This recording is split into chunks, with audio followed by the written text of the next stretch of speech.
Boa tarde, sou José Carlos, acadêmico de medicina do 7º período e um dos candidatos à vaga de monitoria para habilidade médica 6.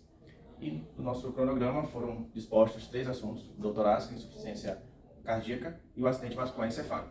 Dos 3, eu escolhi acidente vascular encefálico para poder a gente discorrer a partir de agora. No primeiro momento, a gente vai discorrer a respeito da introdução, definição, etiopatologia, algo bem sucinto, e a respeito do tratamento farmacológico e não farmacológico. Só que a gente vai tentar trazer todos, à medida que eu for falando a respeito das patologias, a gente já vai discorrendo. Essa imagem é do Ângelo Machado, e nós temos algumas estruturas que no primeiro momento são anatômicas, do sistema nervoso central, que ele é dividido em sistema nervoso central a nível de coluna espinal e sistema nervoso central a nível cerebral. Então a gente vai entrar nesse primeiro momento a nível cerebral. As estruturas básicas, nós temos a calota craniana, nós temos a dura mater, fica ali colada com a calota craniana. Na sequência a gente tem a região de aracnoide e, por fim, nós temos a pia mater, também chamada de leptomeninge, que envolve literalmente o parênquima cerebral. Outras estruturas básicas, básico que nós temos a nível de cerebelo, uma outra estrutura, o leicocefalorraquidiano, que vai envolver todo o sistema nervoso central, desde a medula até, ou seja, desde da sistema nervoso central a nível espinal e cérebro, ele vai envolver, que é o leicocefalorraquidiano, que aí tem suas respectivas composição. As cisternas que são regiões que são responsáveis em ter uma quantidade razoavelmente elevada em relação aos outros de leicocefalorraquidiano. Nós temos estruturas como, por exemplo, os arquedutos, arqueduto cerebral, que vai interligar duas estruturas, como, por exemplo, a nível de cerebelo e a nível de encéfalo. Então a gente tem essa estrutura, que normalmente, inclusive patológica, quando há uma obstrução, o paciente ele vai evoluir com uma hidrocefalia. Enfim, existem diversas estruturas que a gente poderia destacar para poder discorrer sobre esse respectivo assunto. Nós temos, propriamente, 3 tipos de acidentes vasculares encefálicos. Nós temos o acidente vascular encefálico isquêmico, o hemorrágico, e nesse hemorrágico nós temos o intraparenquimatoso. E nós temos um outro tipo que é também chamado de transitório. Só que nós iremos nos ater somente a esses 3 tipos básicos, que mais acometem a população. Aqui nós temos uma imagem de uma ressonância, onde vai mostrar propriamente um acidente vascular encefálico isquêmico na região esquerda. Levando em consideração que nós estamos diante de uma ressonância, essa estrutura a qual nós estamos de frente, essa imagem, aqui é o hemisfério direito e aqui é o hemisfério esquerdo.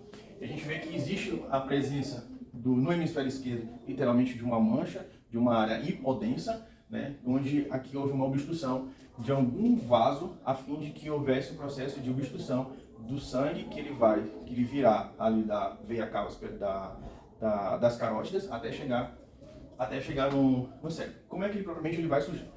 O acidente vascular encefálico isquêmico surge quando há obstrução via carótidas, principalmente carótida esquerda, um dos lugares mais acometidos, um vaso extremamente importante que é o ramo direto do tronco encefálico, que vem ali diretamente do coração.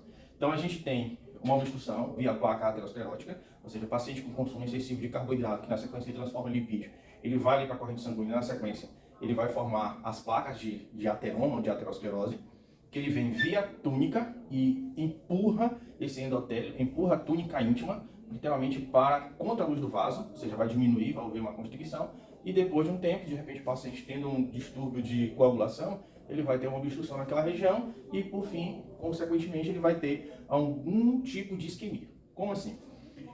Se eu não tenho a passagem do fluido, se eu não tenho a passagem de sangue para a região cerebral, a nível de artéria média, eu vou ter alguma região acometida. Nessa estrutura, nós temos aqui propriamente entre a região parietal, uma vez que a gente tem a região frontal, nós temos a região parietal aqui hospital, a gente vê que ela está bem intraparietal e já frontal e parietal.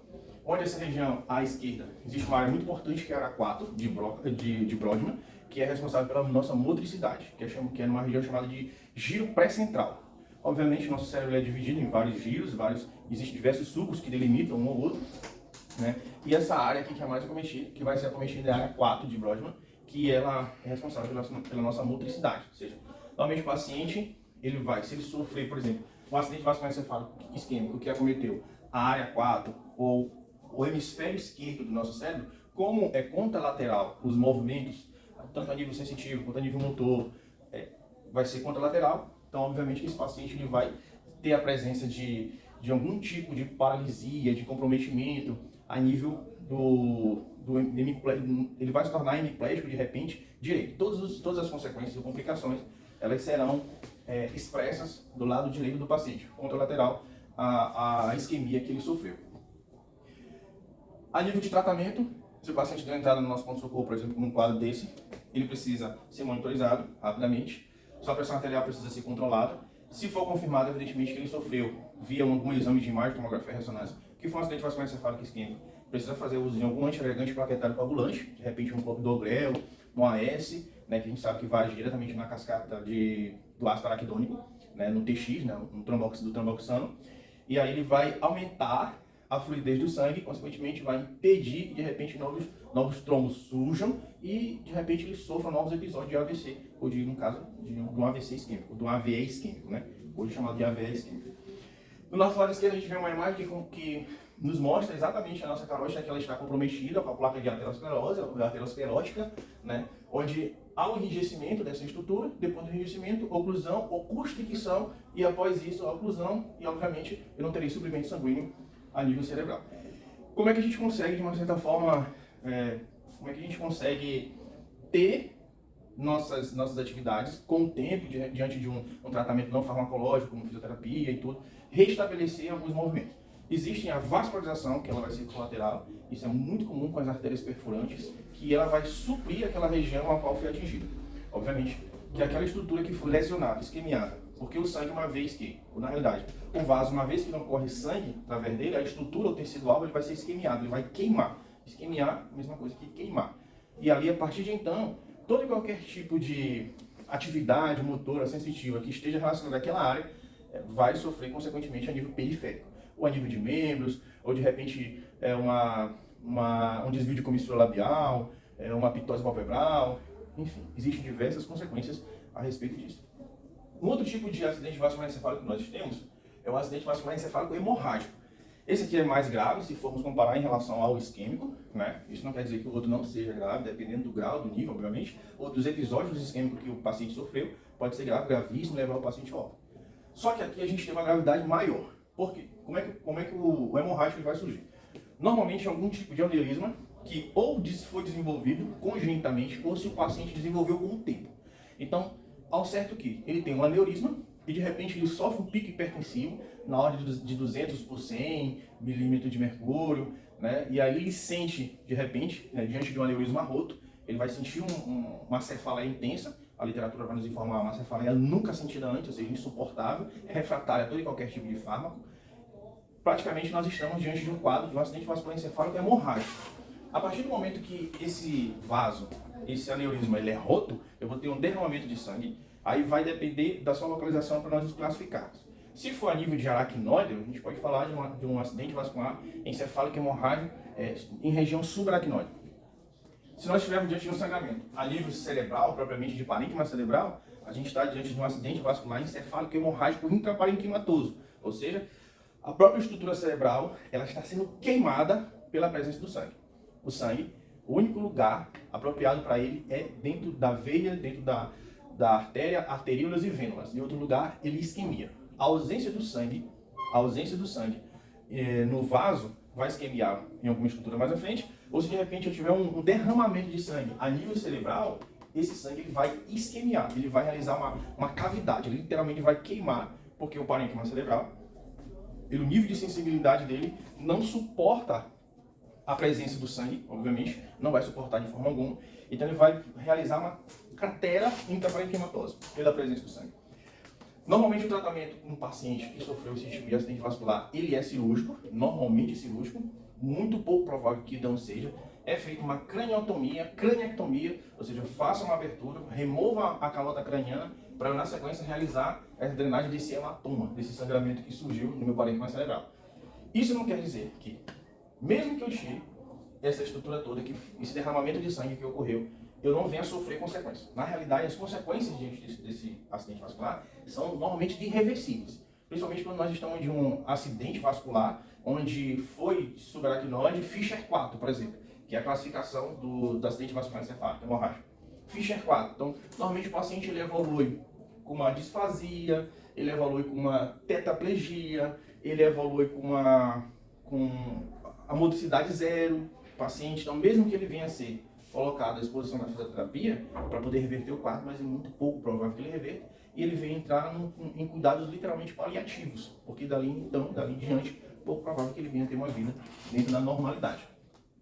Nós temos aqui um acidente vascular encefálico, mas ele está um pouco superficial, né? Então a gente consegue realizar a drenagem dele, né? De repente foi algum vaso, uma arteríola, que por algum pico hipertensivo muito comum, pico hipertensivo, trauma, lesão de base de crânio, no caso, no popular, acidente automobilístico, acidente motociclístico, né? O paciente ele literalmente colidiu com o crânio com uma estrutura sólida, consequentemente eu tenho um derramamento de sangue.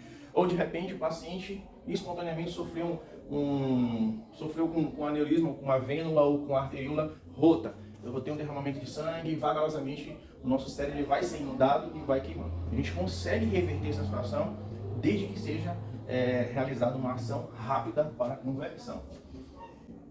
Outro acidente vascular que nós temos é o transitório, onde esse transitório a literatura vai nos falar nas primeiras 24 horas, mas normalmente é reversível. O paciente volta à sua normalidade, contudo ele já tem uma restrição no que tange, ele já tem na realidade um alerta a respeito de sofrer algum tipo de acidente vascular, né, no futuro, e é bem provável que ele sofra. Outro tipo de acidente vascular, também muito comum, é chamado de leucoencefalopatia traumática.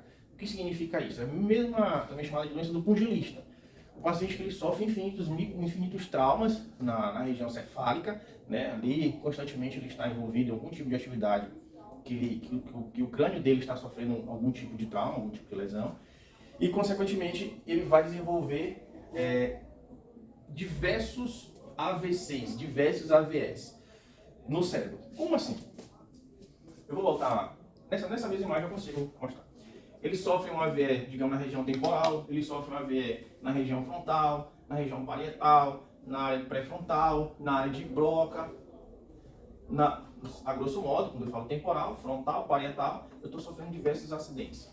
Sem falar em estruturas internas, como o núcleo da base, globo pálido interno, externo, putame, tálamo, estrutura subtalâmica, córtex suplementar. Então, em alguma dessas estruturas está sofrendo algum tipo de AVE. Então, depois de um tempo, ele pode surgir normalmente, a partir de 50 anos, os primeiros sinais, sintomas, as primeiras complicações desses infinitos AVS que ele sofreu, ele vai começar a ser externalizado. Aí ele vem com tontura, confusão mental, delírios, e aí, normalmente é diagnosticado via ressonância magnética, né, pelo tamanho dos microtraumas, que ele consegue enxergar partes moles muito bem. Quando eu falo partes moles, eu falo tendões, eu falo de parênquima cerebral, eu falo de veias, de arteríolas, né, de todas essas estruturas. A nível de complicações gerais, nós temos, como nós vimos falar, fala, motricidade, nosso sistema sensitivo, todo ele é comprometido. Fisioterapia, tratamento farmacológico, e aí para cada a gente vai ter, por exemplo, para acidente vascular encefálico isquêmico, nós temos antiagregante plaquetário coagulante, pode ser utilizado IECA, pode ser utilizado os braços, pode ser utilizado os antagonistas dos canais de cálcio. Os pacientes para tratamento com acidente vascular hemorrágico, aí vem o cirúrgico, normalmente o cirúrgico, para poder fazer a drenagem, e na sequência eu posso entrar com nimedipino, que é um dos fármacos mais utilizados no paciente para diminuir a pressão arterial, para eu levar o paciente a uma hipotensão. Não posso deixar, por hipótese alguma, que eles iam sofrer com picos hipertensivos novamente pela recidiva dos processos hemorrágicos. Bom, é basicamente isso.